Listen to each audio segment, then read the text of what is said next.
पत्रकार साथी, आज का जो मुद्दा है, मामला बड़ा महत्वपूर्ण है और बड़ा गंभीर है। आप सबको पता है जिस तरह से मनीषा की जो मौत का मामला है वो बड़ा कंफ्यूजन में है और उस कंफ्यूजन के कारण है कुछ। सबसे पहले उस कंफ्यूजन का कारण ये है कि आज उसके फादर का फिर बयान आया है कि वो जांच से संतुष्ट नहीं है और उनकी बेटी आत्महत्या नहीं कर सकती। कंफ्यूजन का कारण ये है कि प्रशासन की तरफ से, पुलिस की तरफ से, सरकार की तरफ से कोई भी आदमी सामने नहीं आ रहा है। खासकर पत्रकारों के सामने कोई भी नहीं आ रहा है। पत्रकारों के ऊपर केस की धमकी, पत्रकारों को डराया धमकाया जा रहा है और अभी सूचना मिली है कि इंटरनेट भी बंद कर दिया गया है। अब ये मामला मैं आपको 2-3 वीडियो सुनाऊंगा, आप उस वीडियो से सारी चीजें निकल के आएंगी। मैं ये भाई कमेटी के तरफ से गए हुए, कमेटी की तरफ से, ये रवि नाम है और ये गए हुए हैं, तो धरने पे थे ये। और ये सुनिए आप क्या कह रहे हैं। मीटिंग होगी और उसके बाद कोई फैसला लिया जाएगा। तो अभी आप बाहर आए हैं, अब 21 सदस्य कमेटी अंदर गई है, तो क्या फैसला हुआ अभी आपका? देखिए, कमेटी की मीटिंग हुई और कल भी एसपी, डीसी और प्रशासनिक अधिकारियों के साथ हमारी मीटिंग थी। उनके साथ में, और अधिकारियों का ये कहना था कि हमें सहयोग चाहिए और हमने अपनी कमेटी की तरफ से, परिवार की तरफ से प्रशासन को, पुलिस प्रशासन को ये वायदा किया था कि हम हर कदम पे सहयोग करेंगे, हर कदम पे सहयोग करने के लिए तैयार हैं। हमें तो पूरे षड्यंत्र का खुलासा और जो दोषी है उनके ऊपर हमें कार्रवाई चाहिए, हमारी मांग ये है। और अभी हमारी लगभग 10 सदस्यों की कमेटी, जो हमारी इस बहन के कुछ सैंपल जो गए थे एफएसएल लैब में, उनकी जो रिपोर्ट्स हैं, डॉक्टरों के साथ डिस्कस करके परिवार और कमेटी के साथियों के साथ वो लैब में देंगे। और अभी 10-11 सदस्य उसके लिए लैब के लिए रवाना हो रहे हैं और उसके बाद प्रशासन के साथ हमारी मीटिंग होगी और मीटिंग के बाद आगे की जो रणनीति रहेगी, क्योंकि इन्वेस्टिगेशन करना है पुलिस का काम। हम केवल ये चाहते हैं इन्वेस्टिगेशन ईमानदारी से हो, निर्दोष कोई फंसना नहीं चाहिए, दोषी कोई बचना नहीं चाहिए। और पूरा देश और प्रदेश टकटकी लगा करके इस बहन को न्याय दिलाने का इंतजार कर रहा है। तो आगे की जो बातचीत होगी वो हम प्रशासनिक अधिकारियों से मीटिंग के बाद आपको बताएंगे।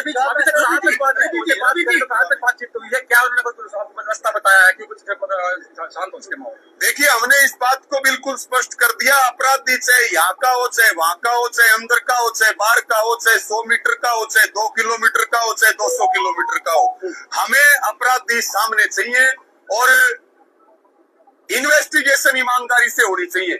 ऐसा भी ना हो कि किसी निर्दोष को फंसा दिया जाए और असल अपराधी यहाँ से बच जाए। हमारी मांग केवल और केवल ये है कि दूध का दूध और पानी का पानी होना चाहिए। हमारी इस बहन को न्याय मिलेगा तो करोड़ों लाखों बहनों का जीवन, उनकी इज्जत और उनका सम्मान बचेगा। सुसाइड नोट की न्यूज चल रही है।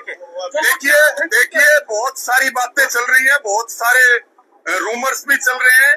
इन्वेस्टिगेशन करना पुलिस का काम है, सबूतों के साथ ईमानदारी से इन्वेस्टिगेशन हो।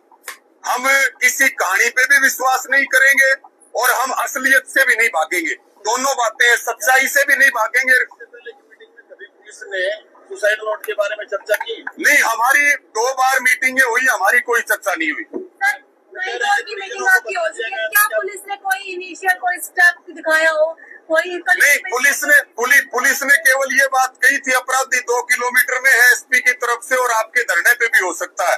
और उस समय हमने ये वायदा किया था कि अपराधी चाहे जो भी हो, हम किसी को बचाने के लिए नहीं बैठे। हम दोषी को सजा दिलाने के लिए बैठे हैं। ये इस वीडियो में ये कमेटी के साथ जो मीटिंग हुई पुलिस की, ये भाई कह रहा है कि 2 मीटिंग में सुसाइड नोट का कोई जिक्र नहीं हुआ। ये आपने सुना होगा।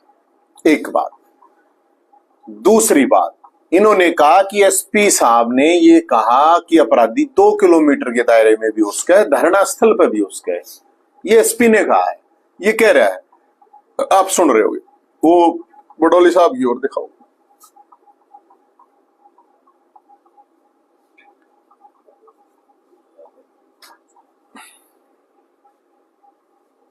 ये इतनी बड़ी झूठ मीडिया के आप चैनल पर बैठ कर कह रहे हैं और आप अच्छे पत्रकार हैं, आप पता करिए वो पकड़े गए हैं और उनके सारे कागजात, उनकी सारी जानकारी मीडिया में है। लेकिन कुछ लोग, कुछ यूट्यूबर भाई उसको गलत भी प्रचारित करते हैं। ये साहब कह रहे हैं कि वो पकड़े गए हैं, वो एलियन थे। कौन पकड़े, किसने पकड़े, क्या पकड़े गए हैं, इस चीज का भी। उनके फादर का और दिखाना। हाँ एक बार सर, ये तो प्रूफ समेत बातें हैं ना। मैं तो अपनी तरफ से, मेरी बेटी कभी भी आत्महत्या नहीं कर सकती। मेरे को इतना उसके ऊपर विश्वास है और प्रशासन करेगी उसने आत्महत्या की है। मेरे को ना उसका न्याय चाहिए। मैं उस चीज को नहीं मानता कि मेरी बेटी आत्महत्या कर देगी। और उन्होंने सारी मेडिकल टीम ने ये दिखाया कि उसने आत्महत्या की है। मैं कहता हूँ कि उसने आत्महत्या की है नहीं है। मेरे को इससे ये है कि मेरे को उस बेटी का न्याय चाहिए। आपको दबाया गया हुआ है, प्रशासन दबाया भी आपने? प्रशासन ने दबाया है, कमेटी ने मेरे को दबाया है। अब ये है 3 वीडियो मैंने आपको दिखाया। इसका बाप कह रहा है कि प्रशासन ने कमेटी को दबाया, कमेटी ने इसके बाप को दबाया। हमारी तरफ से इसमें कुछ नहीं कहा जा रहा। अब सवाल ये उठता है कि भाई शुरू से एक बातचीत चल रही है कि भाई इसकी सीबीआई जांच करवा दो। मुख्यमंत्री साहब, सैनी साहब ने बयान दिया था अभी कि वो हमारे परिवार की बेटी है। तो परिवार की बेटी है तो मुख्यमंत्री साहब को सामने आना चाहिए था। एसपी साहब ने कल भी प्रेस कॉन्फ्रेंस नहीं करी। कल निकल के आया कि ये लेटर अनऑफिशियली तरीके से घूम गया हर जगह पे कि ये सुसाइड नोट है। ये सुसाइड नोट कैसे आया? ये तो पुलिस की प्रॉपर्टी थी। पुलिस की प्रॉपर्टी कैसे लीक हुई या किसी ने चोरी करी? सवाल इस बात का है। जो भी चीज आ रही है, मेडिकल रिपोर्ट आ रही है तो उसके ऊपर भी पोस्ट डाल देते हैं, मीडिया में आ जाती है कि ये मेडिकल रिपोर्ट है।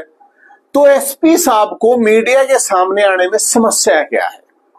और ये मामला अब भिवानी का है ही नहीं, ये तो पूरे हरियाणा का है। तो इस पे डीजीपी साहब को आना चाहिए, मुख्यमंत्री साहब को आना चाहिए।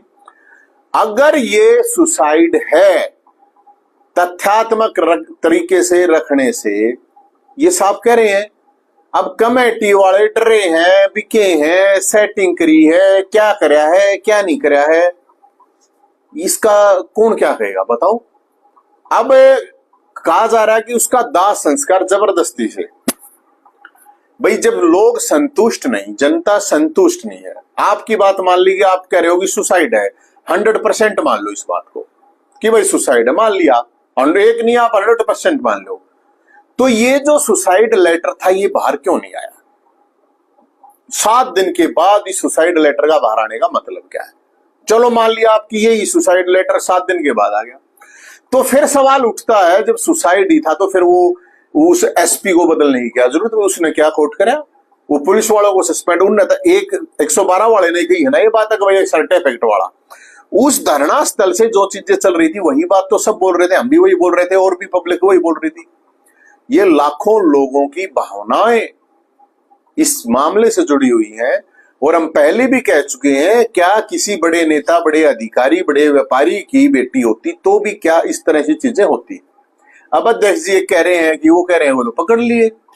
कल आपने देखा होगा कि जो कल अखबारों में भी आई थी कि एसपी साहब ने कहा, वहां पर जाकर बता रहे हैं, ये कमेटी वाला ही कह रहा है कि भाई 2 किलोमीटर के दायरे में अपराधी, धरना स्थल पर भी उसका है। श्रुति चौधरी जो मिनिस्टर है उसने कहा कि हम अपराधियों के बहुत नजदीक लग चुके हैं। तो किसके नजदीक लग रहे थे भाई? ये और एकदम वो क्यों, वो लड़की आपने स्कूल गई है, वो फिर बता रहे हैं वहां से उसने दवाई ली, फिर वो एक कॉलेज में गई है, जो बता रहे हैं कि फिर वो एक कॉलेज में गई है, उस कॉलेज के पास में मिली है। अब बता रहे हैं कि भाई उसको कुत्तों ने नोच रखा है। अब जब सारी चीजें इतनी आपकी एग्जैक्ट हैं, फुल प्रूफ हैं, तो मुझे एक बात समझ में नहीं आ रही कि शासन प्रशासन की तरफ से क्यों कोई सामने नहीं आ रहा है, क्यों मीडिया के जनता के सवालों से भाग रहा है पूरा का पूरा सिस्टम।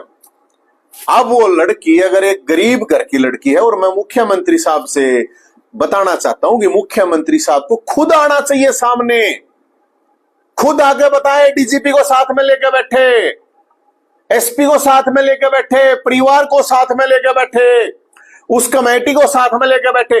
अब वो कमेटी कल बयान देने के बाद 18-20 घंटे से गायब है, कोई बोल नहीं रहा है, उस कमेटी का कोई आदमी नहीं बोल रहा है यार। अरे अगर आपको लगता है कि वो सुसाइड है तो सामने आके बताओ। आप जिसको षड्यंत्र बता रहे थे, आप बताओ अब कि वो षड्यंत्र नहीं, सुसाइड है। फिर उन पुलिस वालों की कह रहे हैं, वो कल मंत्री जी कह रही थी पुलिस वालों की जिंदगी खराब कर दी हमने, तो फिर पुलिस वालों की जिंदगी खराब क्यों कर दी भाई? उनकी क्या इतनी बड़ी गलती? फिर उस एसपी का भी ट्रांसफर, तो एसपी का ट्रांसफर भी कर दिया। अब सुसाइड है तो ये तो मामला अलग ही तरह का हो गया। तो हम ये कहना चाहते हैं, और मैं एक नौजवानों से एक बात कहना चाहता हूं, अभी इंटरनेट भी बंद हो गया है, कि इससे पहले मैं अपने साथियों से सबसे हाथ जोड़ के रिक्वेस्ट कर रहा हूं, कोई भी हुड़दंग नहीं करना है, रोड जाम नहीं करना है, पंगा नहीं करना है। और सरकार से मैं अपील करता हूं, जबरदस्ती दाह संस्कार नहीं करना है मुख्यमंत्री साहब, जब तक परिवार संतुष्ट नहीं होता। और नौजवानों से मैं इसलिए शांति की अपील कर रहा हूं, अब जो ये नेता वगैरह है, ये सेक्टर घूमते हैं, किसी का कुछ नहीं बिगड़ेगा।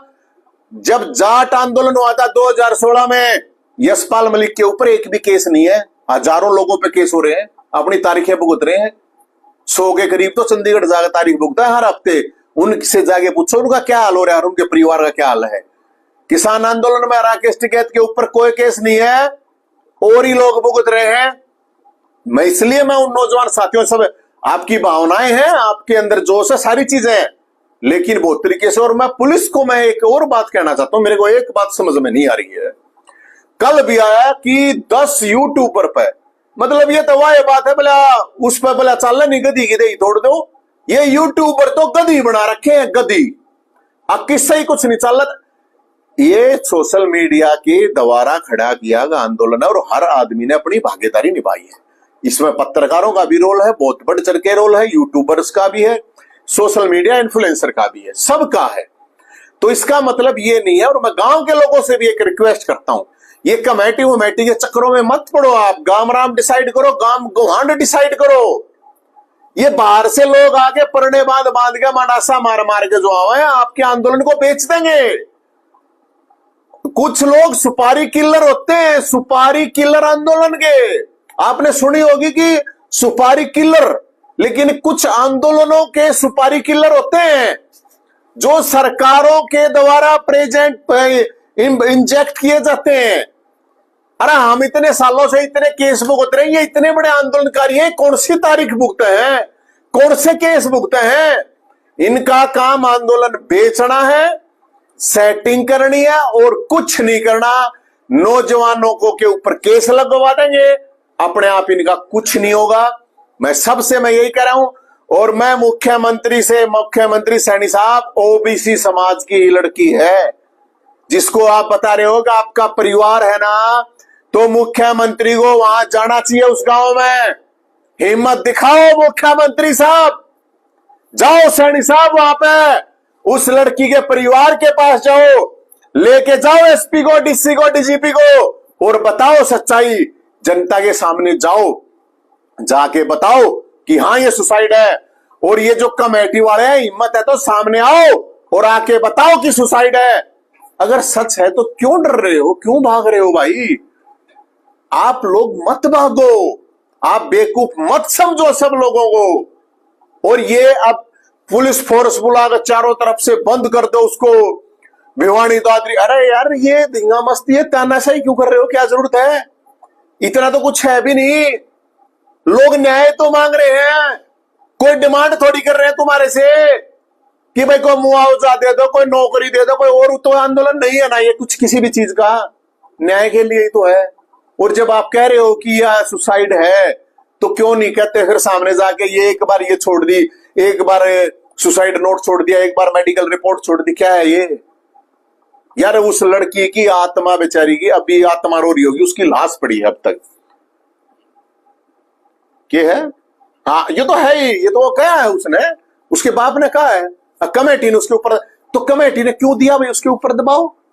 एक गरीब आदमी है बेचारा, ये कमेटी वाले, अगर ये कोई बड़ा आदमी होता, कोई तगड़ा आदमी होता, उसको भी दबाव दे देते क्या है? तो ये कमेटी जो है, ये कमेटी सामने आके अपनी बात रखे। ये कल से ये कमेटी वाले ठस्सा पिए बैठे हैं, कोई नहीं बोल रहा है। अगर वो सही है तो बता दे क्या प्रॉब्लम है। मेरी सिर्फ ये डिमांड है सरकार से, आप ये इंटरनेट वगैरह बंद करने की जरूरत नहीं है आपको। आप सही है तो मुख्यमंत्री को खुद सामने आना चाहिए और खुद सामने आके बताओ, पुलिस ने साथ में लो और फिर उन एसपी का उस पछले एसपी का क्या कसूर भाई? वे और सस्पेंड कर दिया, उनका क्या कसूर?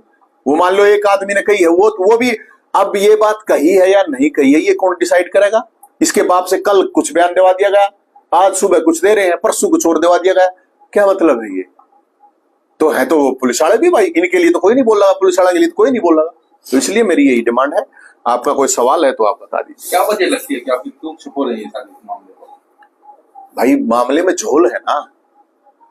अब एक बात बताओ, अब बता रहे हैं कि अनऑफिशियली तरीके से कि पुलिस से कि हमारे पास सुसाइड नोट पहले से ही था, तो जो पुराना एसपी था उसको ये सुसाइड नोट पढ़ना नहीं आता था क्या भाई? वो कोई सेटिंग वेटिंग का एसपी लगा हुआ है क्या, या मतलब आईपीएस लगा है, या मुझे नहीं पता डायरेक्ट आईपीएस है या प्रमोटी है भाई? पहले तो लाग जाया करते सीधे एचसीएस भी लागे थे, एचपीएस भी लागे थे, खूब लागे आते, ऐसी बात नहीं है। तो क्या पिछले एसपी को सुसाइड नोट पढ़ना नहीं आया क्या? उसके पास वो सुसाइड नोट नहीं था? अब जब वो सुसाइड नोट था पहले दिन तो क्यों नहीं बताया गया कि हाँ सुसाइड नोट है? ये तो बताया जा सका भी हाँ सुसाइड नोट है हमारे पास, लेकिन हम जांच कर रहे हैं, कंफर्मेशन नहीं है कि चीजों की। आप ये कर सकते। अब आप बता रहे हो कि भाई उसके कुत्ता ने पाड़ ली, गादड़ ने पाड़ ली, अब भाई कोई कुछ कह रहा है, कोई कुछ कह रहा है। अब जो लड़की है, मैं तो यही कह रहा हूं, उसकी जो लाश है बेचारी की, उसकी आत्मा रो रही है। और मैं अपने सभी नौजवान साथियों से मैं फिर अपील करता हूं, आप बिल्कुल नहीं डरना है, बिल्कुल नहीं दबना है, अपनी आवाज उठाइए। आप बोल नहीं सकते तो लिख कर आवाज उठाइए, अपने फोन पे उठाइए, सोशल मीडिया के माध्यम से उठाइए। कोई धींगा मस्ती हुड़दंग मत कीजिए, किसी भी तरह रोड जाम मत कीजिए, आप ऐसा काम कुछ मत कीजिए जो कानून से बाहर हो, वरना ये आपके नेता सेटिंग करके निकल जाएंगे, आप लोग केस भुगतोगे। ये ऐसा पहले इतिहास में हुआ है। तो और पत्रकार साथियों से मैं, यूट्यूबर से मैं कह रहा हूं, कतई डरने की जरूरत नहीं है। कोई आपको दबाने की अब आ रही है वो कि यूट्यूबर के ऊपर 10 के ऊपर मामले दर्ज, ले यूट्यूबर न पकड़ो, यूट्यूबर न पकड़ो, गधी बना रहे कि यूट्यूबर की यार, ये क्यों मतलब है? वो आवाज उठा रहे हैं, गलत क्या कर दिया भाई? अगर कोई गलत बात है भी तो कह दो भाई, डिलीट कर दे। ये डराने का है और कुछ नहीं है ये। और कोई आपका सवाल है तो आप बता दें।